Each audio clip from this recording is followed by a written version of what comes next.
नमस्कार, जय हिंद दोस्तों। आज हम देखने वाले हैं बिहार एसएससी जो आपका यहाँ पे एग्जाम होने वाला है 26 और 27 तारीख को। आज हम उसी का देखेंगे प्रीवियस ईयर जो आपका बिहार एसएससी सीजीएल का हुआ था। और ये जो पेपर है दोस्तों, आप ये लगा सकते हैं कि ये 2015 का पेपर है, तो बहुत ही आपका अधिक लेवल का नहीं होगा अभी की अपेक्षा। अगर हम 22 की बात करेंगे 2022 में, तो आप इस प्रीवियस ईयर पेपर को ये देख करके अनुमान ये लगा सकते हैं कि कौन कौन से सब्जेक्ट, जैसे आपका पॉलिटी हो गया, उसके बाद जियोग्राफी हो गया, हिस्ट्री हो गया, कहाँ कहाँ से कितना प्रश्न पूछा जा रहा है। जैसे आपका कांग्रेस अधिवेशन हो गया, अगर आपका कांग्रेस अधिवेशन से आपका इसमें प्रश्न है तो आगे भी आपका कांग्रेस अधिवेशन से प्रश्न आ सकता है। ठीक है, पॉलिटी से अगर आपका है तो जैसे पॉलिटी में आपका अनुच्छेद प्रश्न पूछा है तो आगे भी आपका अनुच्छेद आ सकता है। तो हम इसको देख करके अनुमान लगा सकते हैं कि आगे हम कौन कौन सा टॉपिक जो है क्लियर करके जाएंगे, ताकि हमारा जो एग्ज़ाम में स्कोर है अधिक हो पाएगा। तो चलिए वीडियो को शुरू करते हैं, आराम से फटाफट इसको भी हम देख लेते हैं। पहला प्रश्न है कि साइलेंट वैली या मुक घाटी किस राज्य में अवस्थित है। सिंपल प्रश्न है, आप सभी लोग आंसर किए होंगे, केरल। और इसका पीडीएफ जो है मैं आपको टेलीग्राम पे प्रोवाइड करा दूंगा। टेलीग्राम आप सभी लोग ज्वाइन कर लीजिएगा, लिंक आपको डिस्क्रिप्शन में मिलेगा, या फिर आप टेलीग्राम पे जाइएगा, वहाँ पे लिखिएगा आप सभी लोग जीके विथ सूरज। ठीक है, आप वहाँ पे लिखिएगा, आपको आराम से आ जाएगा, वहाँ से आप ज्वाइन हो सकते हैं। तो पहले का जो सही उत्तर है दोस्तों, ये आपका केरल हो जाएगा। गोवा किस नदी पर अवस्थित है। देखिए, जो आपका गोवा है दोस्तों, ये आपका मांडोवी नदी पर है। कहाँ पे? मांडोवी, यानी ऑप्शन नंबर आपका बी जो है सही उत्तर हो जाएगा। गोवा क्षेत्रफल के अनुसार अगर हम देखें तो भारत का सबसे छोटा राज्य है, जो कि पूरी दुनिया में अपने सुंदर समुद्री किनारों के लिए प्रसिद्ध माना जाता है। समदाब रेखाएं निम्नलिखित में से किसको प्रदर्शित करती हैं।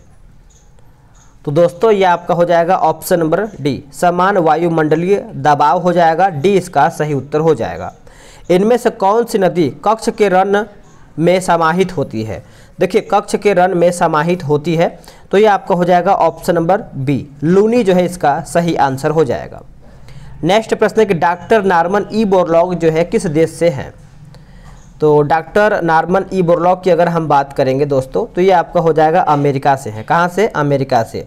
और इनको नोबेल का यानी शांति का नोबेल पुरस्कार भी इनको मिला था, कृषि विज्ञान, मतलब ये अमेरिकी कृषि वैज्ञानिक थे। तो आप इसको भी अच्छे से याद रखेंगे। जैसे अभी देखिए यहाँ पे प्रश्न है क्वेश्चन नंबर 6 कि भारतीय संविधान का कौन सा अनुच्छेद छुआछूत उन्मूलन से संबंधित है। तो आप ये अनुमान लगा सकते हैं कि हमारा जो आर्टिकल यानी अनुच्छेद है वहाँ से भी प्रश्न आपका पूछेगा। तो इस बार आपका डीपली ही पूछेगा, डीप पूछेगा। तो अनुच्छेद 17 जो है आपका छुआछूत से है, अनुच्छेद 18 जो है आपका उपाधियों के अंत से है। बिहार पंचायती राज अधिनियम में ग्राम पंचायत की अवधि 5 वर्षों की निर्धारित है, इसकी गणना है। तो दोस्तों ये आपका हो जाएगा पंचायत निर्वाचन के परिणाम घोषित करने की तिथि से की जाती है, यानी ऑप्शन जो है आपका यहाँ पे सी सही उत्तर हो जाएगा। राज्यसभा के संदर्भ में निम्नलिखित में से कौन सा कथन यहाँ पे सही है। तो राज्यसभा की अगर हम बात करेंगे तो ऑप्शन नंबर आपका सी हो जाएगा। राज्य सूची के किसी विषय पर संसद कानून बना सकती है अगर राज्यसभा 2/3 बहुमत से पारित करे कि राज्य सूची का संदर्भगत विषय राष्ट्रीय महत्व का हो गया है, यानी ऑप्शन जो है आपका यहाँ पे सी सही उत्तर हो जाएगा। राष्ट्रीय प्रतीकों के संबंध में नीचे दिए गए कथनों में से कौन सा कथन जो है सही नहीं है। तो कौन सा कथन यहाँ पे है जो सही नहीं है, तो ऑप्शन आपका जो सी है गलत हो जाएगा। तो मतलब राष्ट्रीय प्रतीक लौरिया नंदनगढ़ के सिंह शीर्ष से लिया गया, जो कि ये सरासर गलत है। देखिए, हमारे देश का जो राष्ट्रीय प्रतीक है दोस्तों, सारनाथ के अशोक स्तंभ से लिया गया है। बाकी जो आपका यहाँ पे है भारत के राष्ट्रीय ध्वज की जो लंबाई चौड़ाई जो यानी चौड़ाई लंबाई होता है वो आपका 2:3 होता है। राष्ट्रीय झंडे के चक्र में चारों ओर की आरो यानी चक्रों की जो संख्या है 24 है।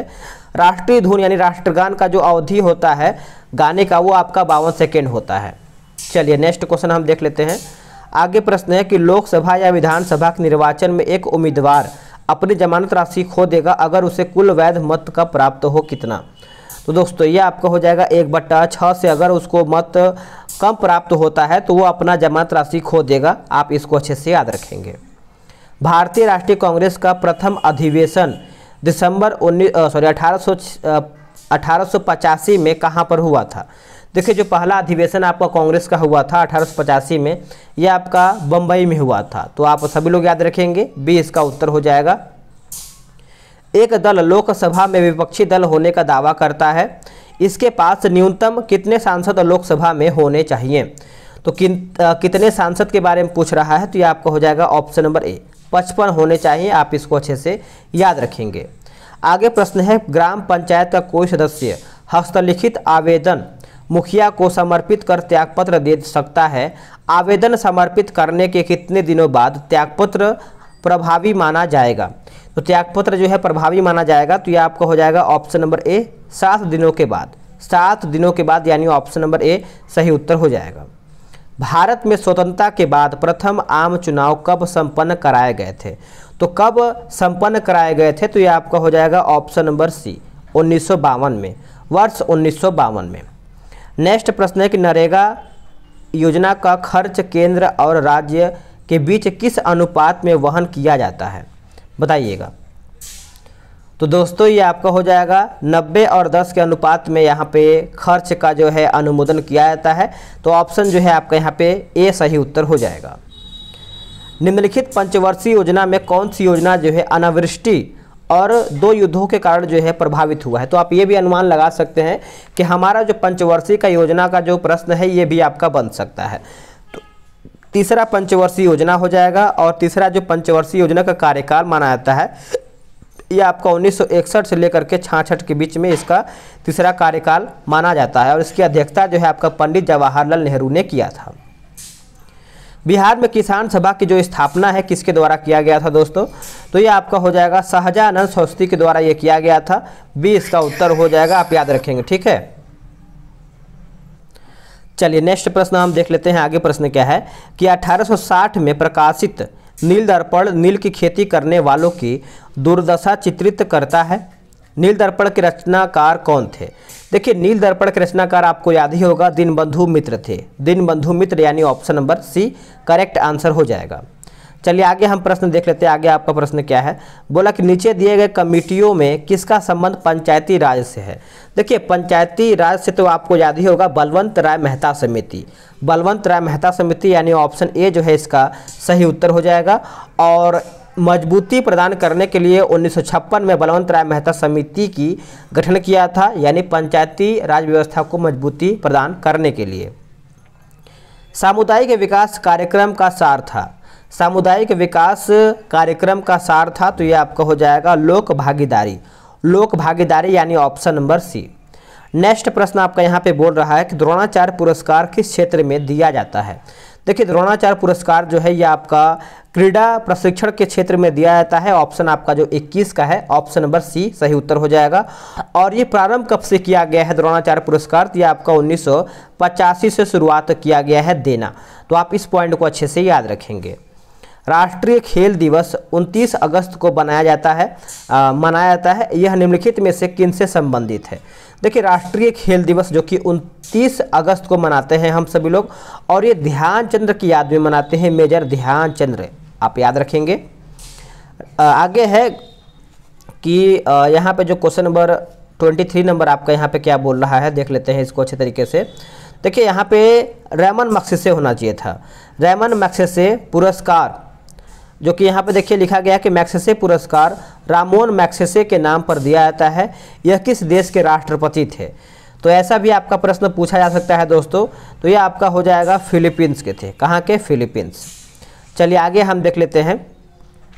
आगे आपका है कि 22वें शीतकालीन ओलंपिक खेल किस देश में आयोजित जो है किया गया था? तो ये आपका करंट अफेयर का है, तो बहुत साल पुराना है, तो हम इसको छोड़ ही देते हैं। वैसे इसका आंसर जो है ए हो जाएगा। सहारा रेगिस्तान किस महाद्वीप में अवस्थित है? देखिए जो आपका सहारा रेगिस्तान है दोस्तों, ये आपका अफ्रीका महाद्वीप में अवस्थित है, तो आप सब लोग याद रखेंगे। आगे प्रश्न हम देख लेते हैं 26 नंबर। डुरंड कप किस खेल से संबंधित है? डुरंड कप जो है ये आपका फुटबॉल से संबंधित है। ऑप्शन आपका यहाँ पे बी सही उत्तर हो जाएगा। वर्ष 2014 के नोबेल शांति पुरस्कार के विजेता कौन रहे हैं? तो 14 का जो आपका नोबेल पुरस्कार होता है दोस्तों, ये आपका ऑप्शन नंबर आपका सी हो जाएगा, मलाला यूसुफजई और कैलाश सत्यार्थी, यानी ऑप्शन आपका यहाँ पे सी सही उत्तर हो जाएगा। चलिए आगे देख लेते हैं। बिहू किस राज्य का लोक नृत्य है? देखिए बिहू आपको याद होगा दोस्तों, बिहू जो है आपका असम का राज्य लोक नृत्य है। ऑप्शन ए इसका सही उत्तर हो जाएगा। तो आप इसको अच्छे से याद रखिएगा, बहुत बार ये बिहू प्रश्न पूछा जाता है और यह साल में 3 बार मनाया जाता है त्यौहार बिहू। पेरू की राजधानी है, देखिए पेरू की राजधानी पूछ रहा है तो ये आपका हो जाएगा लीमा। लीमा जो है इसका सही उत्तर हो जाएगा 29 का। आगे प्रश्न है, बोला कि चेरनोबिल परमाणु संयंत्र जो अब बंद है वो कहाँ पर है? चेरनोबिल, तो ये आपको यूक्रेन में देखने को मिलता है, बी इसका सही उत्तर हो जाएगा। जापान की मुद्रा क्या है? जापान की मुद्रा का नाम क्या है? तो ये आपका हो जाएगा ऑप्शन नंबर डी, येन है। क्या हो जाएगा? येन। आगे प्रश्न है, निम्नलिखित में से किस चक्रवात ने भारत के पूर्वी तट को प्रभावित नहीं किया था? भारत के पूर्वी तट को प्रभावित नहीं किया था, तो ये आपका हो जाएगा ऑप्शन नंबर ए, नीलोफर। क्या हो जाएगा? नीलोफर जो है इसका सही उत्तर हो जाएगा। चलिए आगे हम देख लेते हैं, ट्रेन टू पाकिस्तान पुस्तक निम्नलिखित में से किसने लिखा था? ट्रेन टू पाकिस्तान पुस्तक निम्नलिखित में से किसने लिखा था? तो ये आपका हो जाएगा option number D, Khushwant Singh. क्या हो जाएगा? खुशवंत सिंह जो है इसका सही उत्तर हो जाएगा। आप इसको अच्छे से याद रखेंगे। विंग्स ऑफ फायर पुस्तक के लेखक कौन है? विंग्स ऑफ फायर पुस्तक के लेखक कौन है? तो देखिए इसका सही उत्तर आपका हो जाएगा अब्दुल कलाम। क्या हो जाएगा? अब्दुल कलाम जो है इसका सही आंसर हो जाएगा। आप इस पॉइंट को अच्छे से याद रखेंगे।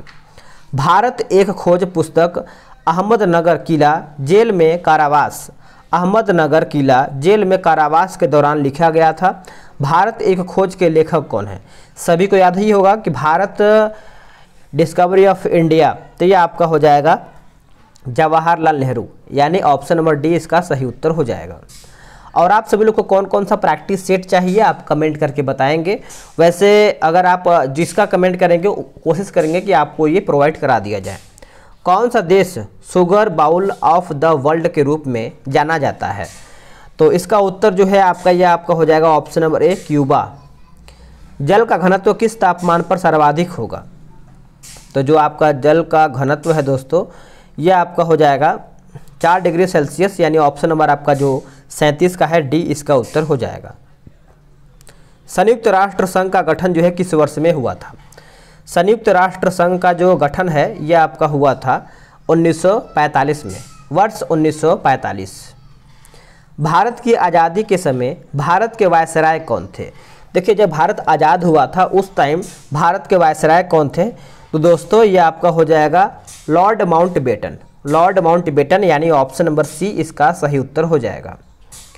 कौन सा आईसीएस अधिकारी भारतीय राष्ट्रीय कांग्रेस के 1885 में गठन के समय शामिल रहा था? तो सभी को याद ही होगा, जो मतलब एक तरीके से संस्थापक भी मान सकते हैं आप सभी लोग। ये आपका हो जाएगा A.O. ह्यूम। ऑप्शन आपका यहाँ पे 40 का जो है डी उत्तर हो जाएगा। और कभी कभी आपका यहाँ पे A.O. ह्यूम का फुल नाम भी पूछा जाता है, तो एलन ऑक्टेवियन ह्यूम इनका पूरा नाम है। आप ये भी याद रखेंगे, ये एग्जाम में पूछा गया है, तो बहुत लोग को याद होगा कि A.O. ह्यूम है, लेकिन इनका नाम पूरा याद रखिएगा, एलन ऑक्टेवियन ह्यूम। म्यांमार की नई राजधानी क्या है? देखिए म्यांमार की जो नई राजधानी है ये आपका हो जाएगा नेपिदाव। क्या हो जाएगा? नेपिदाव, यानी ऑप्शन नंबर आपका सी जो है सही उत्तर हो जाएगा। तमस उपन्यास के लेखक कौन है? देखिए तमस उपन्यास के जो लेखक हैं दोस्तों, याद होगा आप सभी लोग को, भीष्म साहनी। भीष्म साहनी जो है इसका सही उत्तर हो जाएगा। इसका प्रकाशन 1973 में हुआ था तथा 1975 में इसके लिए साहित्य अकादमी पुरस्कार भी इनको दिया गया था, भीष्म साहनी को। वर्ष 2013 से 14 में रणजी ट्रॉफी किस टीम ने जीती है? तो ये आपका हो जाएगा कर्नाटक। क्या हो जाएगा? कर्नाटक इसका सही उत्तर हो जाएगा। भारतीय आज़ादी के समय इंग्लैंड के प्रधानमंत्री कौन थे? जब भारत आज़ाद हुआ था उस टाइम इंग्लैंड के प्रधानमंत्री कौन थे बताइएगा? तो ये आपका हो जाएगा मैकमिलन। क्या हो जाएगा? मैकमिलन, यानी सॉरी माफ़ कीजिएगा, मैकमिलन नहीं होगा, क्लीमेट एटली होगा। ओहो माफ़ कीजिएगा। 44 का जो सही आंसर है दोस्तों ये आपका हो जाएगा कि भारत की आज़ादी के समय ब्रिटेन के जो प्रधानमंत्री थे क्लीमेट एटली थे, जो कि 15 अगस्त 1947 ईस्वी को 12 बजे रात्रि में भारत को स्वतंत्रता मिली थी। तो आप याद रखेंगे क्लीमेट एटली। भारतीय रिजर्व बैंक के वर्तमान गवर्नर कौन है? भारतीय रिजर्व बैंक के वर्तमान गवर्नर कौन है? तो आप ये कमेंट करके बताइएंगे। भारत के राष्ट्रीय महिला आयोग की वर्तमान अध्यक्ष कौन है? तो अभी फिलहाल में चेंज है, रेखा शर्मा होंगी। ठीक है, आगे प्रश्न है कि भारत और चीन के बीच पंचशील समझौता कब हस्ताक्षरित हुआ है? तो इसका उत्तर जो है 1954 जो है इसका सही आंसर हो जाएगा। चलिए नेक्स्ट क्वेश्चन देख लेते हैं। आगे आपका प्रश्न है क्वेश्चन नंबर 48 नंबर, भारत में हरित क्रांति के जनक कौन थे? अब देखिए भारत में पूछ रहा है, अब कई बार आपका विदेशी में भी पूछा जाता है तो आप विदेश का बताएंगे, वैसे भारत का जो है आपका हो जाएगा MS Swaminathan, option number C. आगे प्रश्न है कि आंग सान सू की जोन NLD की नेत्री हैं, किस देश से संबंध रखती हैं? यह आपका हो जाएगा ऑप्शन नंबर डी, म्यांमार से संबंध रखती हैं। आगे प्रश्न है महात्मा गांधी और बाबा साहेब अंबेडकर के बीच पूना संधि जो है कब किया गया था? पूना संधि जो है कब किया गया था? तो यह आपका हो जाएगा ऑप्शन नंबर बी, 1932 में, वर्ष 1932। आप इसको अच्छे से याद रखेंगे। गिर का वन शेरों के लिए प्रसिद्ध है, यह किस राज्य में अवस्थित है? बताइएगा यह कौन से राज्य में अवस्थित है? तो इसका सही आंसर आपका 51 का हो जाएगा, ऑप्शन नंबर सी, गुजरात राज्य में ये आपको देखने को मिलता है। सी इसका सही उत्तर हो जाएगा 51 का। नेक्स्ट प्रश्न है कि प्रसिद्ध पेंटर राजा रवि वर्मा किस रियासत से जुड़े हुए हैं? जो रवि वर्मा हैं ये आपको देखने को मिलता है त्रावणकोर से। कहाँ से? त्रावणकोर, यानी option number B correct answer हो जाएगा। बिहार में बहने वाली नदियों में किसका उद्गम अमरकंटक में है? अब देखिए यहाँ पे पूछ रहा है कि किसका उद्गम जो है आपको अमरकंटक में देखने को मिलता है, तो ये आपको हो जाएगा ऑप्शन नंबर बी, सोन नदी का। निम्नलिखित में से किसने नालंदा विश्वविद्यालय में अध्ययन किया था? देखिए नालंदा विश्वविद्यालय में अध्ययन किया था दोस्तों, तो ये आपका हो जाएगा क्वेश्चन नंबर 54 का ऑप्शन नंबर बी, वेनसांग जो है इसका सही आंसर हो जाएगा। पूर्ण स्वराज का संकल्प कांग्रेस के द्वारा कब पारित किया गया था? पूर्ण स्वराज का जो संकल्प है कांग्रेस के द्वारा कब पारित किया गया था? तो इसका सही उत्तर जो है आपका 55 का हो जाएगा, ऑप्शन नंबर बी, 26 जनवरी 1930 लाहौर। आगे आपका देखिए मैथ्स का क्वेश्चन है तो इसको हम छोड़ते हैं। वैसे मैं आपको इसका PDF जो है प्रोवाइड करा दूंगा, तो आप आराम से PDF के थ्रू भी आराम से आप इसको लगा सकते हैं, कैसा कैसा उस टाइम मैथ आपका आया हुआ था। आगे हम देख लेते हैं आपका GK GS कहाँ पे दिया हुआ है। इसमें बहुत ही कम उस टाइम दिया गया था लग रहा है। एक बार फिर से हम मिला लेते हैं कहाँ तक आपका ये दिया हुआ है। मैथ रीडिंग तो दिया हुआ है, अच्छा ये यहाँ पर दिया हुआ है 69 से यहाँ पे शुरुआत है। चलिए देख लेते हैं। देखिए हरे रंग का पदार्थ जो पौधे में प्रकाश संश्लेषित करता है वह निम्नलिखित में से कौन सा है? ये आपका देखिए साइंस का क्वेश्चन है। ये कौन सा है? ये आपका साइंस का क्वेश्चन है। तो इसका सही आंसर क्या होगा दोस्तों? कौन सा है? ये 69 है। तो ऑप्शन आपका ए हो जाएगा क्लोरोफिल। क्या हो जाएगा? क्लोरोफिल इसका उत्तर हो जाएगा।